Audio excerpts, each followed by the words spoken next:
ये कहानी है एक छोटे से बच्चे और उसकी बड़ी सोच की। तो चलिए शुरू करते हैं।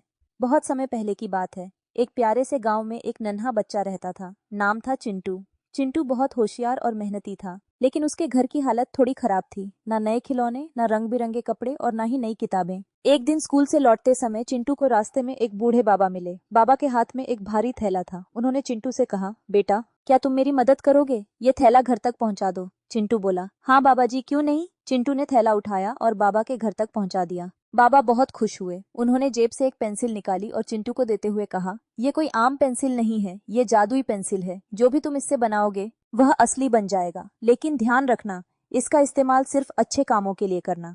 चिंटू की आंखें चमक उठीं। उसने पेंसिल ली और खुशी खुशी घर चला गया। अगले दिन चिंटू ने दीवार पर एक सेब बनाया। अचानक सेब सच में सामने आ गया। फिर उसने एक किताब बनाई और वाकई में किताब हाथ में आ गई। अब चिंटू की दुनिया बदल गई थी। वह रोज कुछ न कुछ नया बनाता। पंखा, खिलौना, स्कूल बैग, यहाँ तक कि अपनी टूटी हुई चप्पल भी उसने जादुई पेंसिल से बना ली। लेकिन उसने किसी को कुछ नहीं बताया। ये उसका छोटा सा राज था। एक दिन उसके दोस्त गुड्डू ने देखा कि चिंटू हर दिन नई चीजें लाता है। उसने पीछा किया और सारी बात जान ली। लालच में आकर गुड्डू ने रात को चिंटू की पेंसिल चुरा ली। सुबह गुड्डू ने दीवार पर एक बहुत बड़ी आइसक्रीम बनाई और वो सच में बन गई। फिर उसने ढेर सारे पैसे बनाए, लेकिन तभी कुछ अजीब हुआ। पेंसिल से काली धुआं निकलने लगी और सारी चीजें पिघलकर गायब होने लगी। गुड्डू डर गया। पेंसिल ने कहा, मैंने चेतावनी दी थी, गलत काम के लिए इस्तेमाल मत करना। गुड्डू ने डरते डरते पेंसिल चिंटू को लौटा दी और माफी मांगी। चिंटू ने माफ कर दिया और कहा, देख गुड्डू, जादू तभी काम आता है जब उसका इस्तेमाल सही रास्ते के लिए किया जाए। उस दिन से चिंटू ने गांव के गरीब बच्चों के लिए किताबें और खिलौने बनाने शुरू कर दिए। अब वो सबका प्यारा बन चुका था।